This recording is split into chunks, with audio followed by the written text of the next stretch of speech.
David Hasselhoff? You were robbed. Everyone knows it. But you know what? Sitting around feeling sorry for yourself won't change anything. You gotta get back out there. You gotta show them the real Hoff.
What a unique and thought-provoking question. There's more where this came from. And I feel like the obvious answer would be Mitch, because like he's the OG, like how would you not pick him? And you're right. But I kind of think maybe Eddie, because he's got like that rough past and he started out being a lifeguard at a really young age and like he really has to prove himself. So I think maybe he has like better endurance and he like wants to, you know, show off for Sean. And then it's not Craig. I feel like because Craig has to like split his time between being a lawyer and being a lifeguard. I think it's Shawnee. She was under, like Mitch showed her the ropes. So it comes down to Mitch and Eddie, and I think I'm gonna be on Team Eddie. No. Eddie's gonna be the most endurance for a long distance swimmer.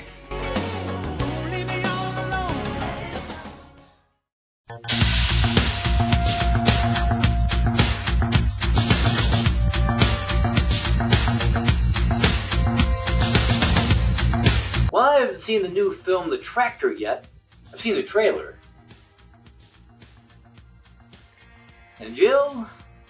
Well, apparently she's an early bloomer who begins her day caring and sharing bums. Time to get up and at 'em. Careful there, Jill.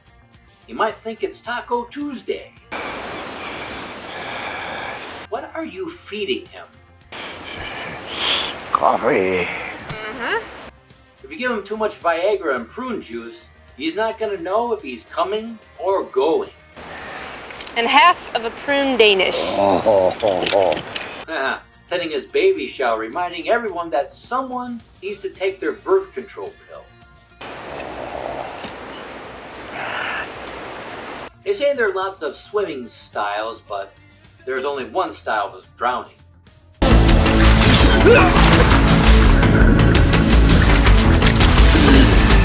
We got from baby's day off to motivation because after all, some people need it more than you.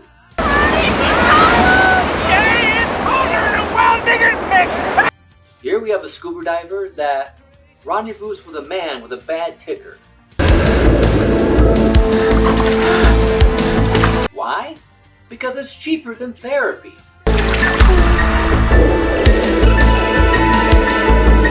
Looks like this one guy you can kill with a heart condition, and that is by going sponge diving.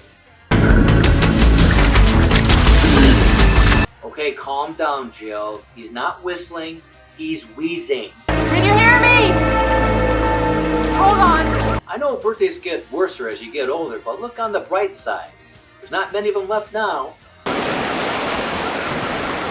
I congratulate Jill by saying, you fucked up. It's your first loss. It's gonna sting real bad for a while. Sorry, Jill, I guess death is only a punch out away from the poverty line.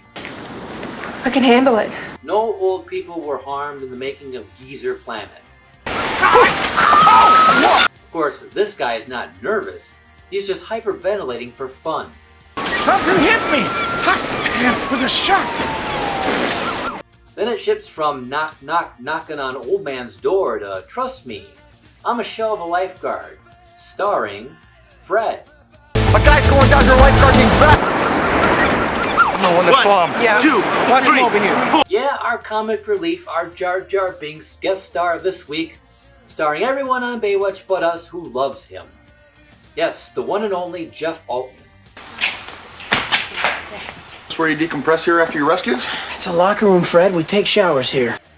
He has attained quite a large intellectual following that he will later be spawned into 5 different characters in Baywatch, acting out in ways no one can understand nor tolerate. So what do you got upstairs? Offices, communications, and a watch deck. Fred, let's go. Why he gets more screen time than those in the opening credits was probably the result of the wit writers being awake for 4 days on methamphetamine, hooked on sex, drugs, and sausage rolls, acting out on a technicality of having a good feeling about this guy rather than going with a much more qualified comedic actor that would have been deemed highly illogical by the Baywatch crackpot writing unit. Come on, Fred. She's feeling 10 out of 10 pain and no visible distress. I'm gonna go ahead and not believe you. Look, I know you and everybody around here. You're just trying to be nice and supportive. But you don't have to worry. It's 102.7 KISS FM, thanking you, Southern California, for once again making KISS FM your numero uno radio station. We love you for it. Here's a guy who's very familiar with being number one. His name's Steve Perry, lead singer of Journey, off on his own for one. Anyway, from the Street Talk album, here's O'Sherry. So that he out of town, or more likely with Eddie being rewarded by giving him others people work to do. It's prevention. It's not even an indexing, right? I don't know what's wrong with me. You all right? My head. Seriously? It's spinning. Oh. Oh, brother. Fred impersonates Eddie so that he can be assigned to his tower.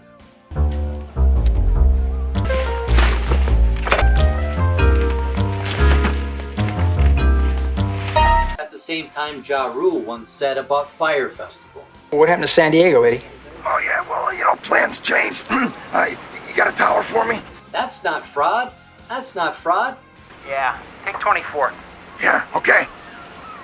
False advertising. All right, now clean this garbage up, and if I catch you guys doing this again, it won't be just the beer I'm turning upside down. Oh man, you got me quaking in my thumbs. Maybe not fraud. Baywatch, you suckers. You had one job to do. Look, pal, Statute 45B prohibits me from initiating physical force. Statute 45C gives me permission to respond to it. You get my drift? This too shall pass, people. It may pass like a kidney stone, but believe me, it will pass. Oh. Nice catch, lifeguard. Squash is his lucky word. Statute 56 clearly states that flotation devices are not permitted to be used by novice swimmers. I'm sorry, pal, but those are the rules, and I got to enforce them. Fred goes for all the marbles and attempts a rescue, but merely ends up killing himself.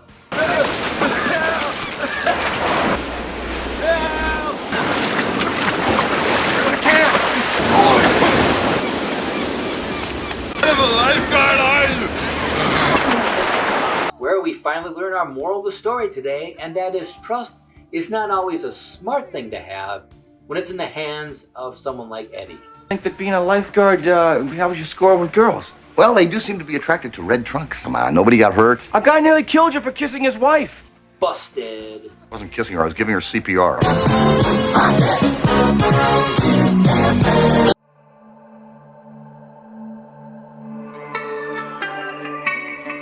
Meanwhile, Mitch tries to sow the oats with Jill, and why do I have the feeling right about now Jill's guardian angel is like, what did this moron do now?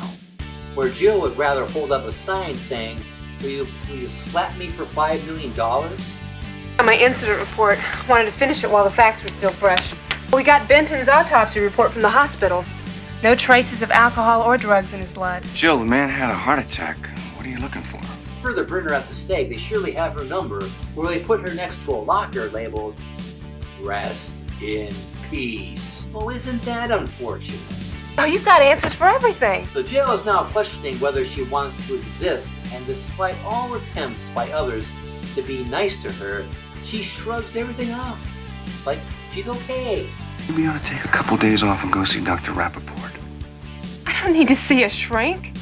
I haven't lost my mind, Mitch. I've lost 12 seconds. So she runs off to have a why am I in this moment?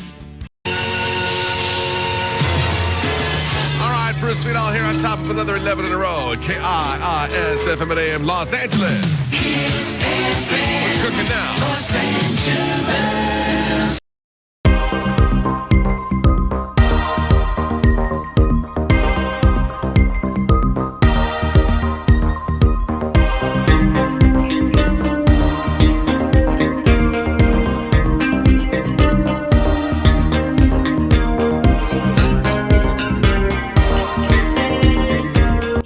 With Mitch alerting him that the man she tried to rescue already went into cardiac arrest before. Currents were 3 knots. The water was clear. There was no turbulence. It would take 12 seconds for a 195-pound man to drift that far. Oh, the report is finished now. Alex Benton had a heart attack and drowned. Yet she takes Mitch's voice of reason as coming out rude, so she reaches another level 100 of crazy. Jill! What? Hey. Go, will ya? It's not your fault. It just doesn't add up, and I'm gonna find out why. So while this drowning investigation is under wraps, it's time to put her Columbo crime detective boogie woogie shoes on and beat the streets looking for clues. Jill meets up with the dead man's son after the funeral. Look, I'm really sorry about what happened. Thanks, Joe. Saying I'm sorry is the same as saying I apologize. Look, there's some things about your father's death I haven't really been able to figure out yet. Yeah, like the speed of the current, the way he went under, and the distance that he traveled. Now, if he was having a heart attack, why wasn't he clutching his chest? How could he be waving both hands? As for his mother, that is certainly making good use of all the makeup you have before buying more. Don't say anything more. I don't blame Baywatch for their high expectations of men. We blame the UK. If I were you, I'd concentrate on questions concerning your competence. Or let our lawyers take care of it. Lawyers? Lawyers?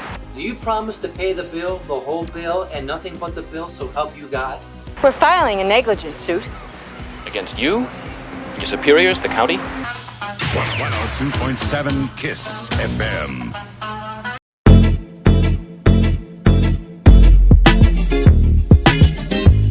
So a wetsuit is found washed ashore as Garner tries to find out what Ron John's surf shop it came from. It was bought at Hank's dive shop in Malibu.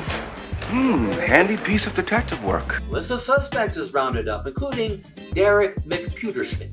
Circumstantial, no law against keeping warm, is there? Garner brings up that this circumstantial evidence, which might not mean anything, but when combined with all the other evidence, it means a great deal. Mitchell, the guy died of a heart attack. Yeah, I know that's what the certificate says. But imagine if you're swimming along and something pulls at you from underneath the ocean. That would scare the hell out of you, wouldn't it? Or maybe something even worse? Mitch doesn't care what the facts say. He's gonna believe what he wants to believe. Don't go getting Jill's hopes up. I believe this road runs into a brick wall.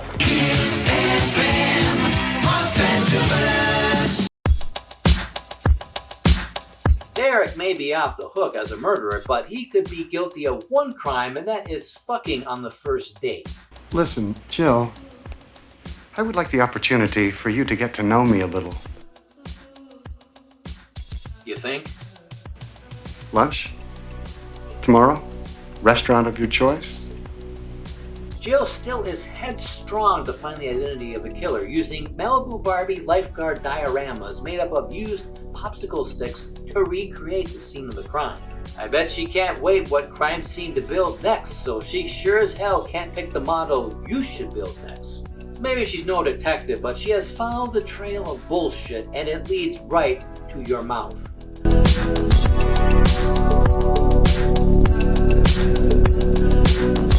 Coincidence? I think not.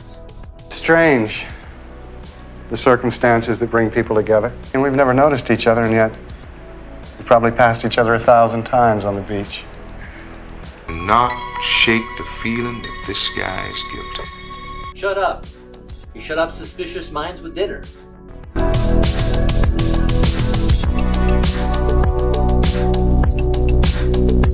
Yeah, there are those who want a mansion, fast cars, a top career, and even a model for a maid.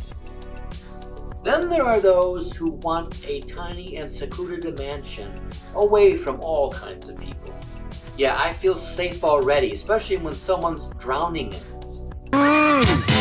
Weekdays in the morning, Kiss FM. Mitch, however, is woken up in the middle of the night by, it's not pizza, it's Garner. Pepperoni double G.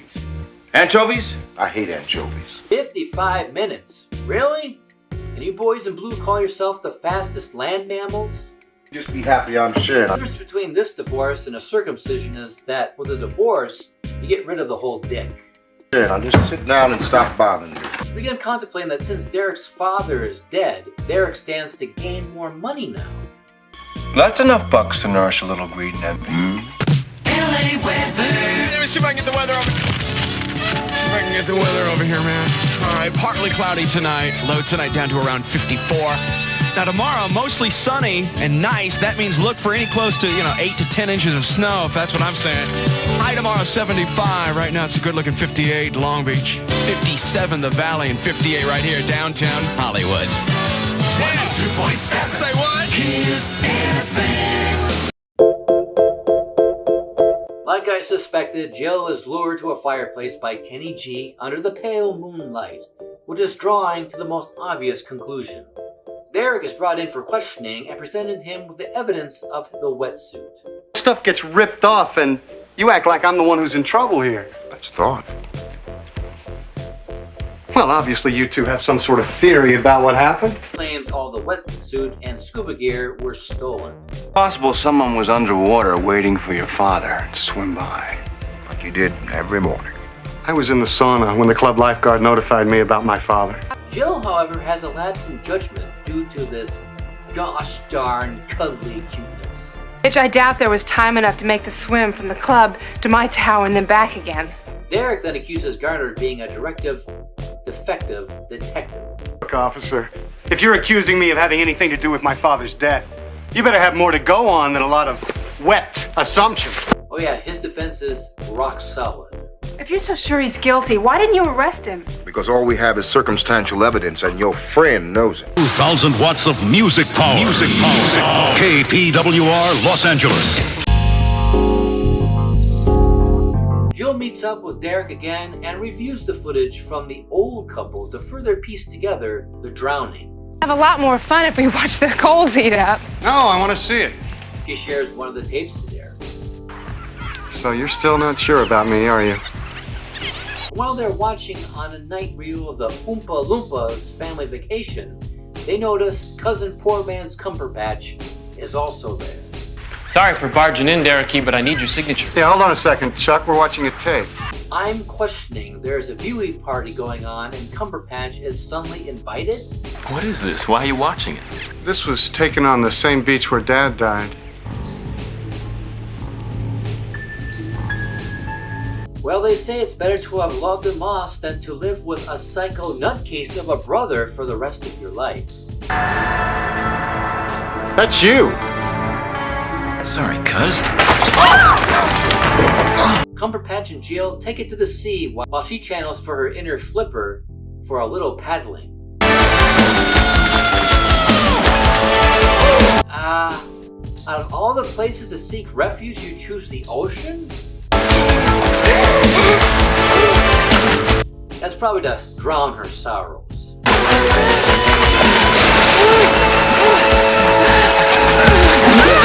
So she swims out seeking sanctuary with the innocent one, only to find out she's fallen for the old fake drowning ploy.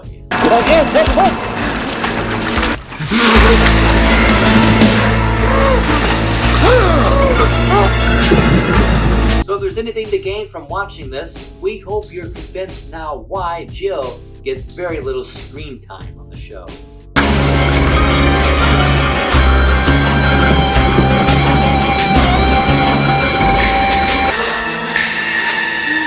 Luckily for the other brother, it was Cinco de Mayo. Wait a second, I got a quarter.